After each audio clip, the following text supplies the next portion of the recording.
there's a sort of certain taste for certain types of imagery, or a certain trust associated with certain types of imagery.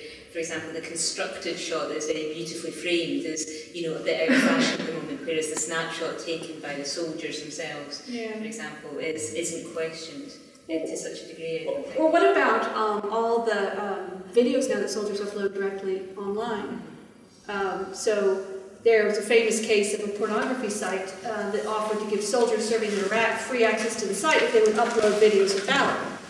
So they did, and this was it's a subject of a Channel 5 documentary called Shock Docs. It's very good, actually.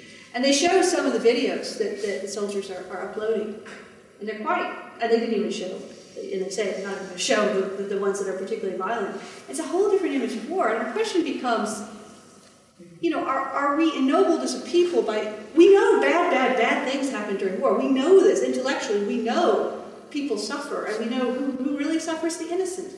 It's not the soldiers. It's the people who, the collaterals, the people who get killed. And we know this, but when we see it on film, is that a good thing? Because it teaches us not to think of war as just another policy, but to think of it as some really evil thing that should only be done in the last extreme. Or does it just sicken us and anger us to a point that we just become alienated from politics in general? So images can kind of do lots of different things to us. There's actually an exhibition at the moment by a guy called Jonathan Horowitz in DC and Dundee at the moment, if anyone's interested, and he deals directly with those shot docs.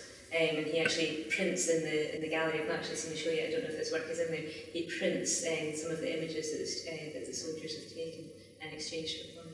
So you can see them there if you're interested in the safe confines of an art gallery. I think it's also interesting about when Saddam Hussein was caught, for example, the image that circulated about that was of him getting his teeth inspected, and that was the image that was circulated by the military. And I think it sort of had that dual thing of humiliation, and also that the military were still caring for this tyrant. It had that sort of strange authenticity associated. Well, we had a huge fight in class about, as much as we ever do, because Scottish students are generally very polite, about should Saddam Hussein's execution be televised. Which it kind of was, because someone shot out my mobile phone and it went viral. And then we had a discussion in class about who had seen it. And most people had. And a couple of people said, I'm really kind of sorry I did. I didn't. I just said, I'm just not going to.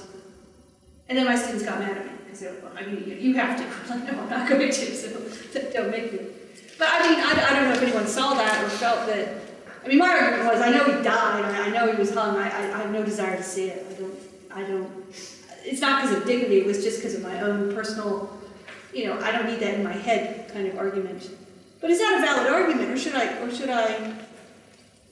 watch it so that I'm a fully informed citizen? Is it okay to say, I don't want to see certain images? Should war coverage be more graphic? Should they really show you what's going on in a war zone? Well, it takes us back to the situation is claimed that the images is really a reorganization of social space and social relations, and it just, becomes more and more pertinent to remember this call. And a refusal to watch certain images is a refusal to engage, be organized in a certain way. Yeah, so it's a political statement for me, in a sense, to refuse to watch certain things.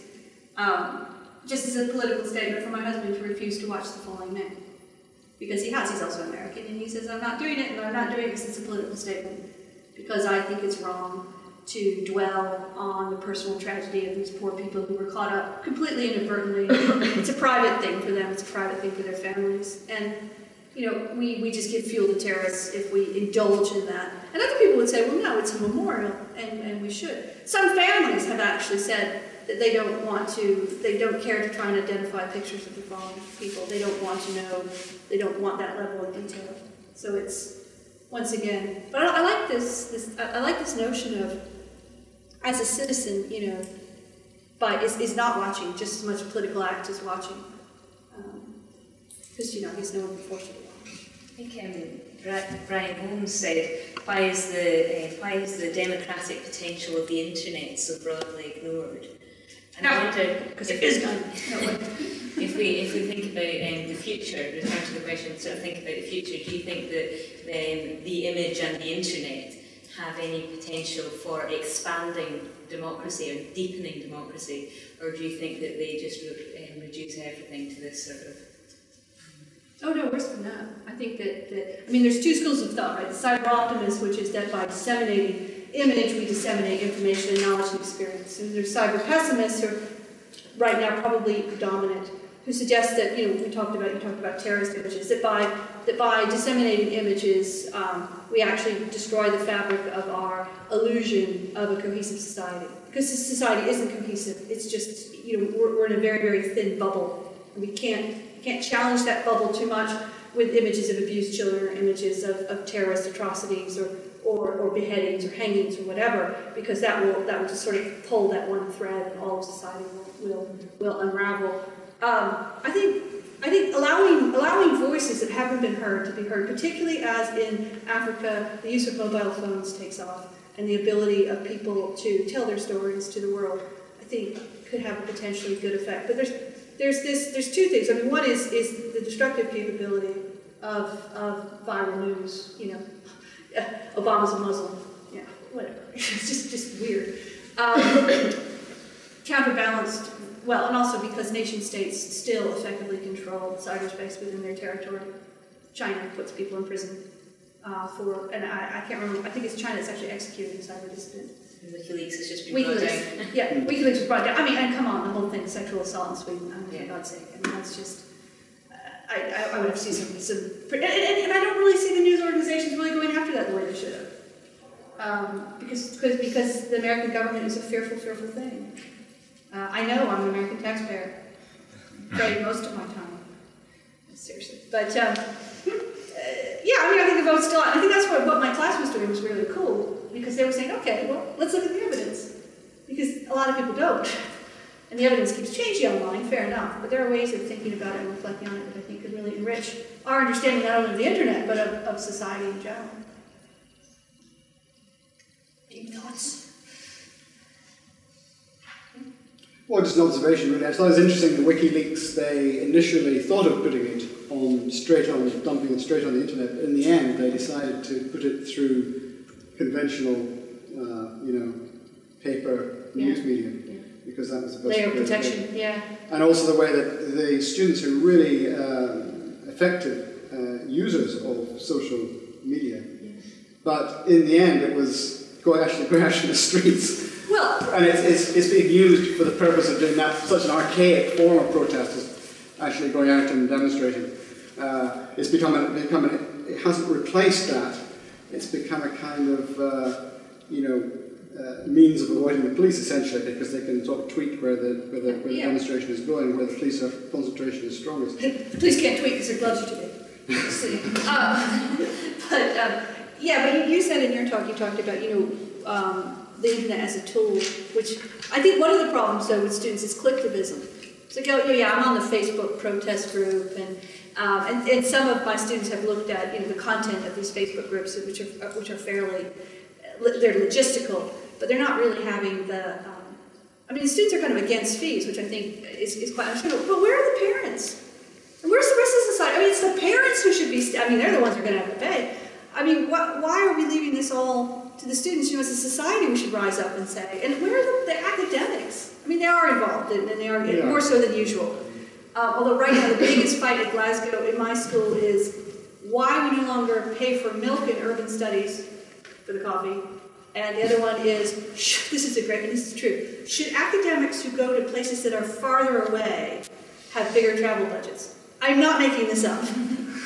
Which led to an email exchange about the relative distance between here in China versus here in Siberia.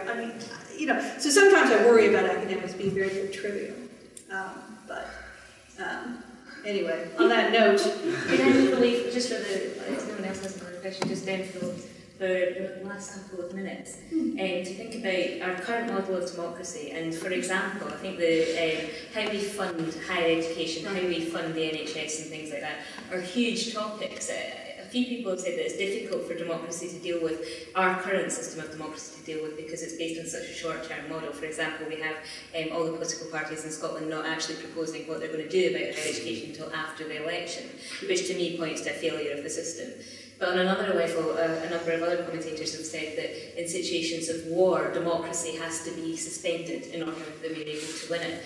And so just getting away from the image for a second, just to think about democracy in general, are there any circumstances or situations that you think it's acceptable or it has to be that democracy is suspended? For example, dealing with the planetary concerns at the moment, ecological disasters. Right, war. Yeah. For example. You know, it's funny in terms of my study of terrorism and the expanded rights of the police under the Terrorism Acts. Turns out they never actually made an arrest from the profile stops, as they've been called. I say no. I say you can never say that we can suspend democracy for this compelling reason, because the minute you do that, it's a slippery slope. And I know that's a contentious point. And I think sometimes there are certain controls upon us that we need to accept to have a civil society, such as searches at airports, such as during World War II, food rationing, things like that. But I think for too long, too many so-called democratic nations have made excuses, and I think it's time to stop. That's. Thank you very much.